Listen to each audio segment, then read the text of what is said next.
welcome to part 2 of the Low FODMAP Diet. I'm going to talk today about how to reintroduce foods back into your diet after you've done the elimination diet. If you haven't heard the overview, go back and listen to part 1 where I explain what the FODMAP diet is, who it's for and who shouldn't use it. But today we're talking about how to bring things back in again if you start to feel better after taking the foods out of your diet. And I'm going to talk about how to do it bit by bit, and also what happens if you do get a reaction. What should you learn from that?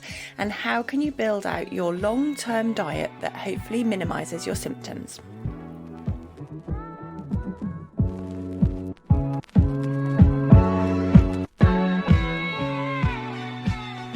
Hi, welcome to episode 18. This is the Inside Knowledge with me, Anna Mapson. The reintroduction phase of the low FODMAP diet is something most people, I find, don't get round to. They eliminate foods from their diet and then actually bringing them back in again feels too scary and too overwhelming. What happens is you either stay on a low FODMAP diet or you don't know if you got any benefit from the diet, so gradually bring things back in without really checking whether they are making a difference or not. The aims of reintroducing the foods is to try to get your confidence up, so try to make you feel more confident about eating these foods, and we do it in a really slow, measured and careful way. It's about helping you identify triggers and ultimately getting you to the place where you can eat a broad range of foods again without being so restrictive. So if you've done a couple of weeks on the low FODMAP diet, you're feeling better and you're ready to move to the next stage, this is how you're going to get started. Pick one of the FODMAPs at a time and bring them back into your diet, gradually increasing the amount you eat over 3 days. Each of these challenges needs to be chosen quite carefully so that you're only picking one type of FODMAP at a time. And this is where it is really helpful to understand which foods are in which FODMAP grouping. As I said before, it's not really an intuitive diet, so you wouldn't necessarily think that perhaps broad beans or avocado might be high FODMAP foods.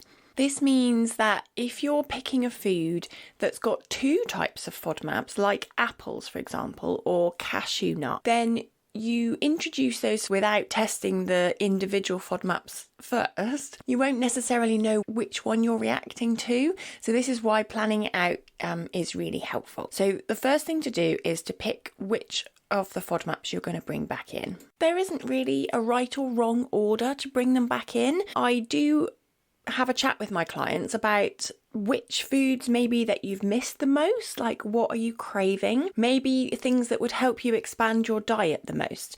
So for people who cook for others, sometimes it's things like pasta, and that would really help you with family meal times. Other times it might be onions and garlic because you enjoy eating out, and it's very hard to avoid onions and garlic when you're eating in restaurants or pubs or something. It doesn't really matter how you're going to select the food. What matters is that you select one of them. And there are lots of these to work through.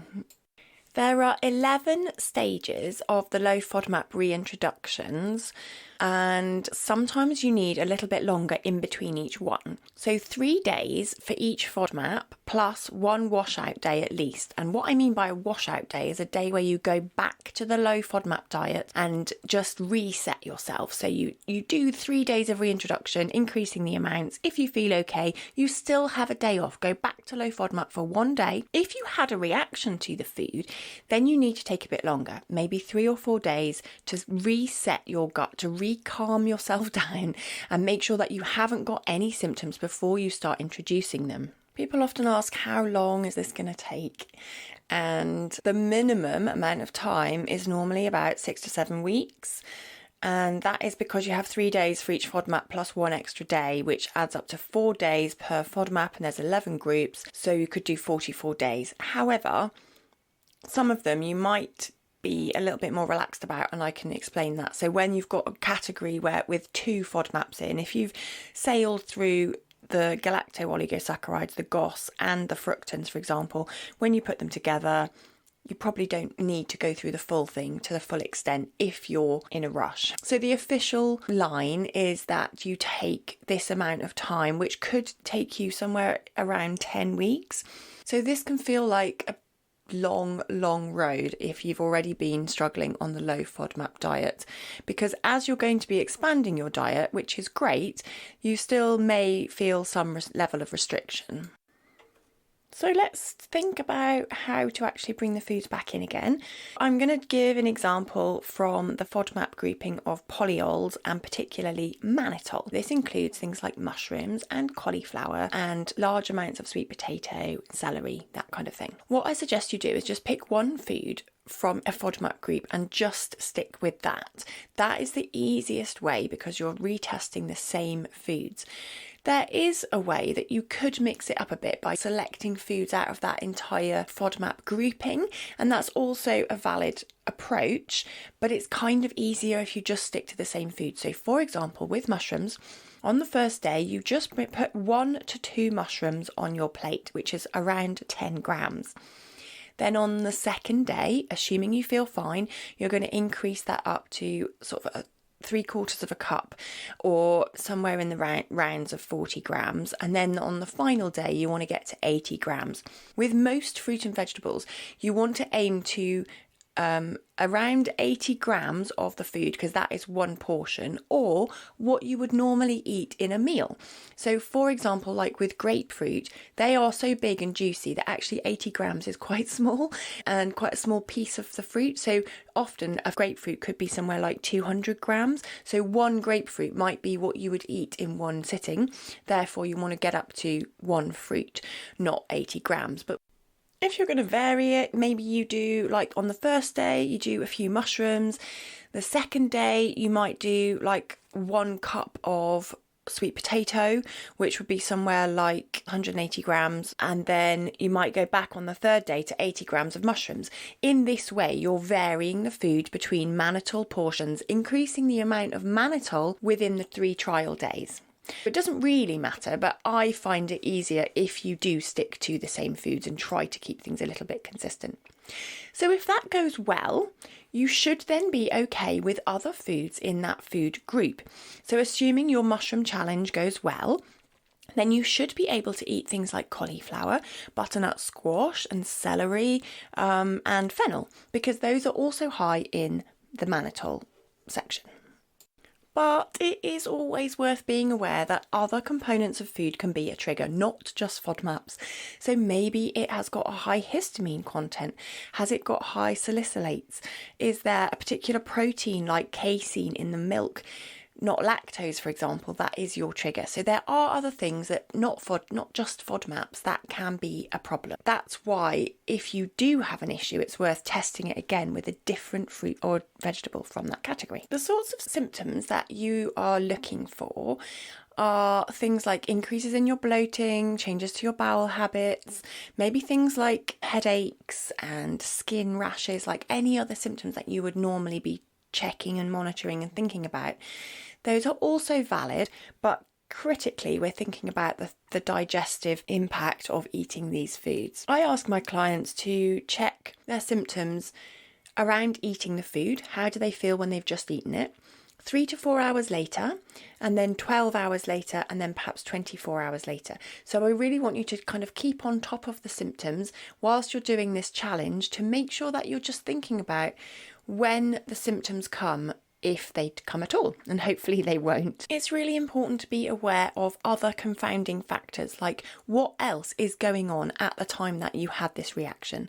Maybe you had a super stressful day at work, or you didn't get much sleep because your children were ill and you were up through the night, or you went out for a meal and you had a glass of wine that you don't normally do. These things can all impact on your symptoms as well. So I want you to also measure what confounding factors, like what else could have influenced the results, because this is really important. The other thing to be aware of is like just picking a time to do the reintroduction when you're not too busy. So whilst I don't want anyone to put it off for too long, like for example, 2 to 4 weeks on the low FODMAP diet is normally enough to know whether you've had improvements. Don't put it off for ages, but at the same time, don't also pick a time when you're like moving house or about to go on holiday, because it will be very difficult to know whether the reactions are something to do with that or something to do with your food challenges. Now, whilst I've said keep on top of your symptoms and check them like every few hours, I also don't want you to be hypervigilant. So anxiety can make things worse. This is where right back in episode 2, when I talk about how to eat, and episode 4, where I talk about the gut-brain connection and stress, techniques in there about mindful eating, chewing your food really well, slowing down. These really come into play when you are doing a food challenge. It's so important to try to keep yourself feeling calm, keep yourself just feeling like you've got this, you can do it, and try to calmly monitor your symptoms. The other final thing to really be aware of is some gurgling is normal. It's kind of normal to have some gas with some foods, like for example, beans and pulses. So some level of reaction is okay and tolerable. What you're looking out for is when the symptoms become intolerable, like when it is getting to the state where you don't feel happy anymore, you feel pain, you feel too much gas, like you're running to the bathroom, any of those things, like that would be a sign to stop the trial. Where possible, you want to try and get 3 days in so that you know how much of the certain food gave you the trigger to kick your symptoms off. Like what level of exposure to that food is the point for you where your IBS comes back. That's why it's useful to have 3 days worth of data. However, if you're feeling terrible after day 1 and you just think, as soon as I ate that, asparagus, I felt terrible and I knew it was the asparagus. There was nothing else going on in my life that day. I felt really good. And as soon as I ate that, I felt bad. Okay, if that happens to you and you don't want to go to day 2, here's what you can do. So in my example, asparagus is high in fructose. So what I would do is park the fructose challenge for now. Say you're not going to eat things that are high in fructose because of this reaction for now. And what you're going to do is work through the others, carry on going through the other FODMAP challenges. Don't worry about fructose for now.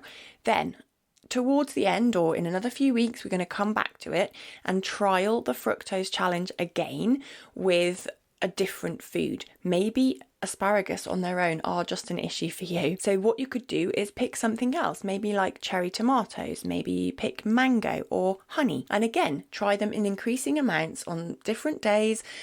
Then make sure that you are tracking your symptoms. And this is why it's helpful to write it down so that you can go back and see, okay, how did I feel when I had 1 asparagus spear, which is the trigger point for high moderate FODMAPs. How did I feel when I ate that compared to the time I ate 6 cherry tomatoes? Was it the same kind of reaction or was it different? This is where you can get some data, like it's being your own detective and gathering as much information as you can about the types of foods that you're eating and the types of symptoms that you're getting in order to know whether it's a food particular trigger or was it something else in the way that you ate that meal that could have potentially triggered your reaction. It's also key to note that you can change intolerances over time, and this is particularly for people who have SIBO, that small intestine bacterial overgrowth. As you get rid of bacteria in your small intestine that have overgrown, it's normal for people to become more tolerant to more foods. So things that you potentially were intolerant to 6 months ago, you can change your reaction to. So sometimes our bodies just lack the enzyme to break something down and just biologically don't have the capacity to digest things particularly well. Sometimes it could be the case that actually you can digest it. It's just that bacteria were interfering with that process, and as we start to improve your digestion overall, there is hope that you can eat more and more of these foods, which is why it's good to come back and retest these foods again, because it won't mean that you have to avoid asparagus for life. So once you've finished doing all of your reintroductions, then make a note of the things that you struggled with, that you didn't get on well with, and then you can come back to them maybe in 3 months, 6 months, a year. It doesn't matter. The key thing is to keep on testing them and not to avoid them for the rest of your life.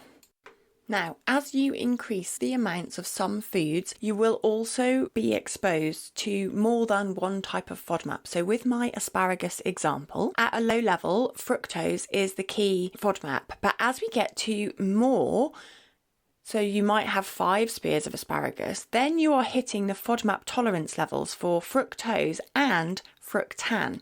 So this is where it's helpful to do the tests individually first, and the Monash University FODMAP app is really helpful because you can look it up and see if foods contain more than one FODMAP. For my clients and anyone who enters the group gut reset or individually works with me, I have a handout which says foods by FODMAP and will tell you the amounts that you can eat, and that is based off data from the Monash University. If you are super sensitive, you can do the challenges on alternate days as well. So you could do day 1, reintroduce, just 1 or 2 mushrooms. Then you have a day off, back to the low FODMAP diet. Day 2, increase the amount a little bit more, have a day off. Day 3, then you go to the full amount. So if you want to do it a little bit slower, that's also fine, particularly if it helps you manage anxieties about how the symptoms may be reacting, or just if you find that you're super sensitive to a certain food. If you have been low FODMAP for years, or maybe over 6 months, and you're just really nervous about reintroducing the foods, I hope some of these tips will give you a chance to see how it's possible to start reintroducing some foods. Remember, the goal is always to eat as freely as possible and eat as broad a balanced diet as possible. Going through this period of restriction was just one tool that you could use. This is an intervention, it's not a way of life. So if you're not quite sure whether you're ready to reintroduce foods or not, what you could do is potentially go back to a really strict low FODMAP diet for 1 to 2 weeks, because to try and get on top of your symptoms, what I find is that people say they're on a low FODMAP diet and they're still getting symptoms. So it kind of means that they're not necessarily managing it particularly well, or it's not actually a FODMAP issue. So what would be really helpful is to first of all go super strict low FODMAP for 1 to 2 weeks and then go through this reintroduction process. Because what you might find is you've actually been avoiding foods for a long time that aren't a problem, and potentially it's just 1 or 2 foods out of a whole food group, and you're cutting out a lot more than you need to. I hope some of this has been helpful, and if you have any questions, do drop me a line. I'm going to do a live on Instagram, so come over and watch that, and I'll go through some questions that I've had on the low FODMAP diet. Otherwise, I'll leave it there for this week and catch you next week. Bye!